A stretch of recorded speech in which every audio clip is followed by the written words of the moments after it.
Sare re mama papa re re mama papa ni ni sa sa sa ni da pa ma re pa pa pa mama pa pa pa ma pa ni da pa ma re ga sa re ma pa pa pa mama pa pa pa ma pa ni da pa ma re ga sa ni sa re ma ga re ma pa ni da pa ma pa ni sa re ma ga re sa ni da pa ma re pa pa pa mama pa pa ma pa ni da pa ma re ga sa re ma pa pa mama pa pa ma pa ni da pa ma re ga sa ni sa re ma ga re ma pa ni Pani sani magare sani da pa magare ma pa pa mama pa pa ma pani da pa magare sa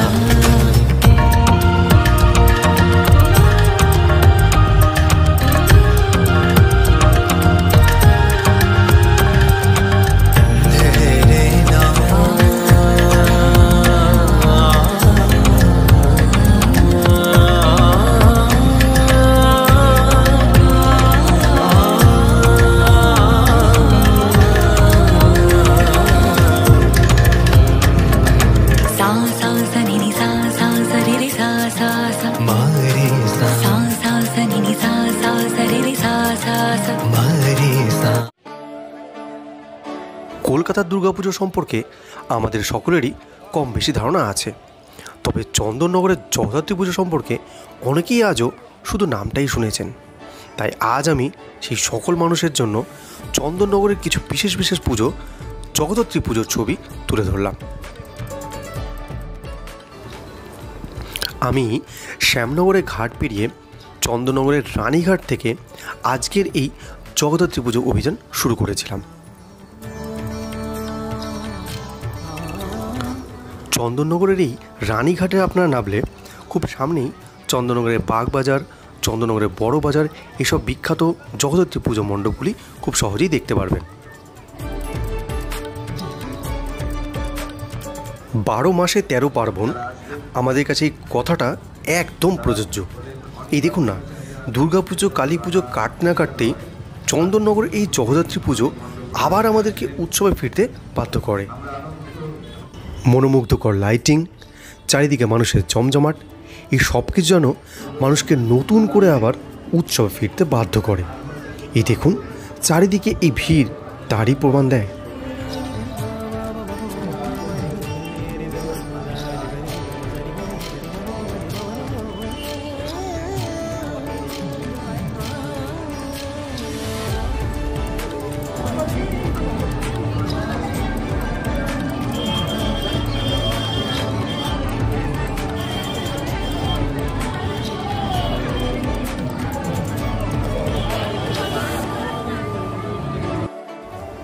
বিভিন্ন ধরনের তেলেভাজা আমাদের সকলের কাছেই কম বেশি প্রিয় হয়েই থাকে। বিশ্বাস করুন, বহুদিন পর এই দাদার দোকানের চপ খেয়ে আমাকে বলতেই হলো, বাহ বেশ দারুণ। দাদা 12 মাস এই দোকান চালায়। চন্দননগরে গেলে কখনো দাদার দোকানের তেলেভাজা ট্রাই করবেন, আমার কথাটা মনে করে। তেলেভাজা খাওয়ার পর চলে এলাম লালবাগানের পাদ্রিপাড়া।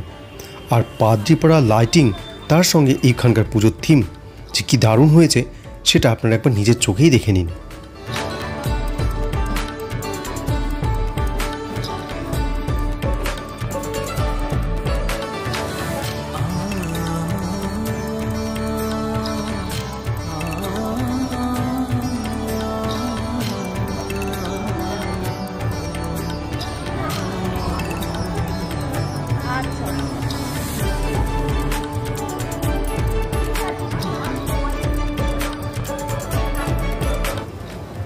এই বছরে আমার দেখা চন্দননগরের বিভিন্ন পূজা মণ্ডপের মধ্যে এই রথের সড়ক সম্বলা শিবতলার মণ্ডপটি এক অন্যতম সেরা মণ্ডপ। বিশ্বাস করুন, আমি যখন সামনে থেকে এই মণ্ডপটিকে দেখলাম, এই মণ্ডপের শোভা সৌন্দর্য সত্যিই প্রশংসনীয়, এক কথায় অসাধারণ। আমি হয়তো ক্যামেরা দিয়ে কতটা এর সৌন্দর্যকে প্রকাশ করতে পারছি বা আপনাদের সামনে তুলে ধরতে পারছি সেটা হয়তো আমি জানি না, কিন্তু ওই মুহূর্তে এই মণ্ডপটি আমার কাছে ছিল এক অন্যতম সেরা মণ্ডপ।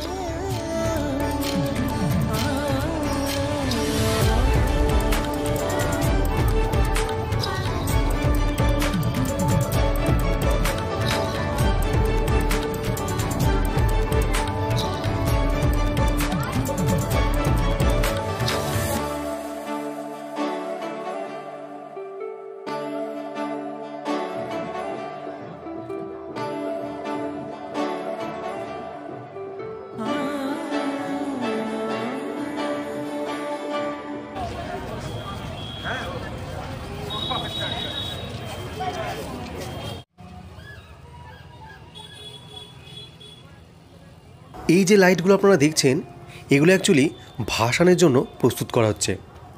আপনারা হয়তো অনেকে জানেন যে চন্দননগরে জগদ্ধাত্রী পুজো ভাসান দেখবার মতো হয়। এই লাইটিংগুলোর প্রিপারেশন কিন্তু তারই বার্তা দিচ্ছে। তাহলে দশমীতে ভাসান দেখতে আপনারা আসছেন কি?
এই যে মোড়টি আপনারা দেখছেন, এটি চন্দননগরের খুব প্রসিদ্ধ একটি মোড়, জ্যোতির্মোড়। এই জ্যোতির্মোড়ের সোজা যে রাস্তাটি দেখছেন, এটা মানকুণ্ডুর দিক থেকে আসছে। এই ডান দিকে হচ্ছে সার্কাস মাঠ, আর বাঁ দিকের রাস্তার সোজা চলে গেলে আপনারা চন্দননগরে স্ট্যান্ড রোড, মানে যেখান থেকে আমি পুজো পরিক্রমা শুরু করেছিলাম ঠিক সেইখানে গিয়ে পৌঁছবো। তাহলে চলুন সার্কাস মাঠের খুব আকর্ষণীয় পূজা মণ্ডপটিকে আমরা এবার দর্শন করে নিই।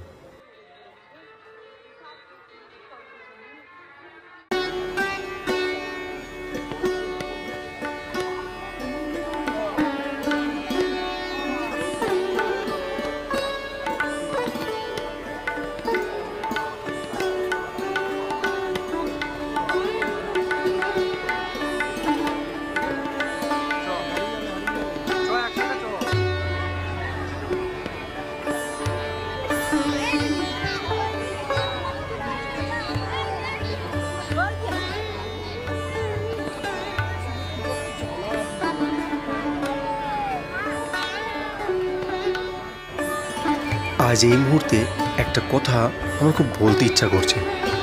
চোখের সার্থকতা বলে না, দু চোখ ভরে যা দেখলাম মন জুড়িয়ে গেল। আজ বর্তমান সময় এই স্মার্টফোনের যুগে আমাদের চোখের সার্থকতার থেকে খুব বড় সার্থক হচ্ছে মোবাইল ফোনে কিছু ফটো ক্যাপচার করা।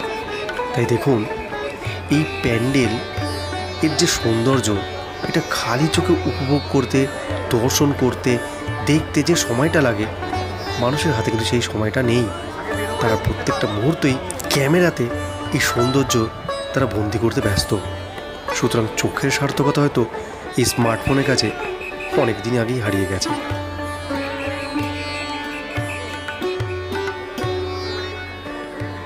সার্কাস মাঠের অপূর্ব মণ্ডপটি পরিদর্শন করার পর এগিয়ে চললাম স্ট্যান্ড রোডের দিকে।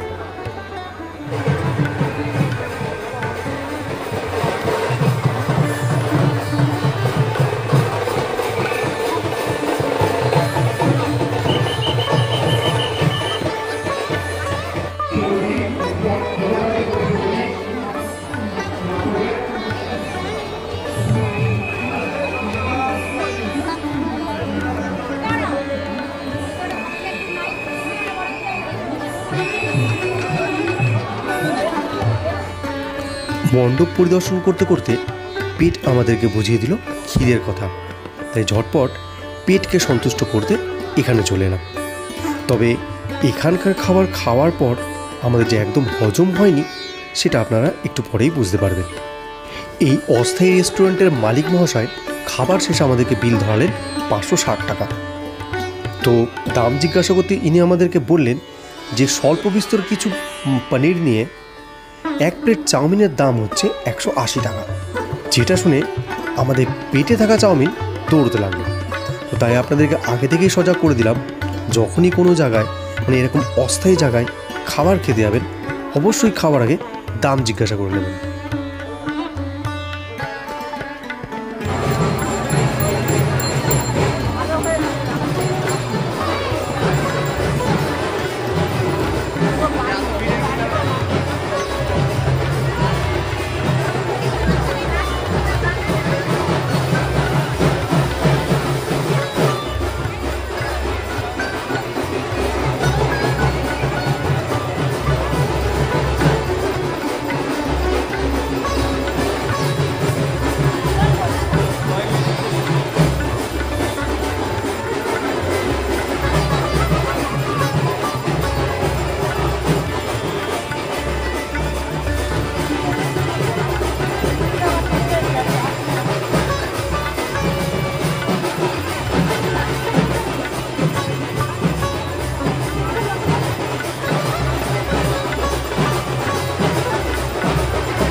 চন্দননগরের সেই বিখ্যাত জায়গা স্ট্যান্ড রোড। এই স্ট্যান্ড রোডে কিন্তু ভাসানের দিনে একটা সিটও খুঁজে পাওয়া যায় না। আর একটা কথা আমি হলফ করে বলতে পারি, এই স্ট্যান্ড রোডের ধার দিয়ে সকালে মর্নিং ওয়াক কিন্তু সারা জীবনের জন্য স্মরণীয় হয়ে থাকবে।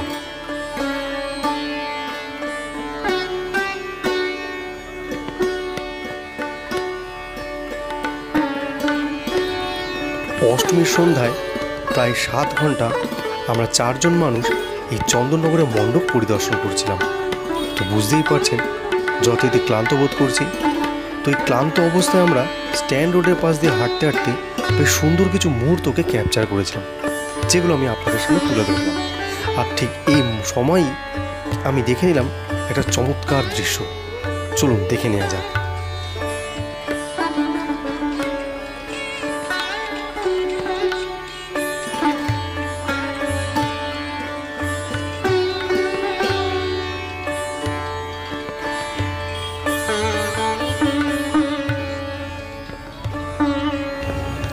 এটা হলো জলশ্রী।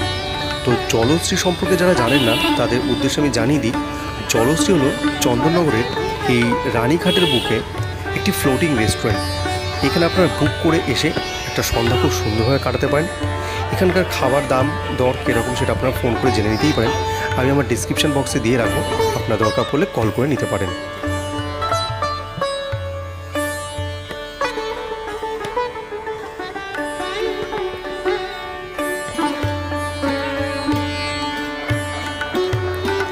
আর এই যে লাইনটা আপনারা দেখছেন, এটা কোনো মণ্ডপ পরিদর্শনের লাইন নয়, এটা হলো জগদ্দল ঘাট পেরোবার লাইন। তো যথারীতি একটা লম্বা লাইন পেরিয়ে দীর্ঘক্ষণ সময় কাটানোর পর আমি লঞ্চ পার হয়ে ওপারে গেলাম। আমার গন্তব্য ছিল আমার বাড়ি, এবং আশা করি আজকের এই ভিডিওতে আমি আপনাদেরকে চন্দননগরের বেশ কিছু জগদ্ধাত্রী মণ্ডপ দেখাতে পেরেছি। তো যদি ভিডিওটা ভালো লেগে থাকে তো অবশ্যই like, comment, share and subscribe করতে ভুলবেন না। আর হ্যাঁ, আর একটা কথা বলি, এরপরে কিন্তু কালিম্পং সিরিজ শুরু হচ্ছে। আমি কালিম্পংয়ের বেশ কিছু অফবিট জায়গা আপনাদের সামনে তুলে ধরবো। সো আমার ভিডিও যদি ভালো লেগে থাকে তো চ্যানেলটা অবশ্যই সাবস্ক্রাইব করুন, শেয়ার করুন, যাতে আরও মানুষ দেখতে পারে। এবং নেক্সট সিরিজ অর্থাৎ কালিম্পং সিরিজ দেখার জন্য একটু ধৈর্য রাখুন। আমি খুব সুন্দরভাবে চেষ্টা করব আপনাদেরকে কালিম্পং ঘুরে দেখানো, সো দ্যাট আপনারাও আপনাদের সময়ের মতো কালিম্পং ঘুরতে বেরিয়ে পড়বেন। So till then, tata, take care, stay safe and stay blessed.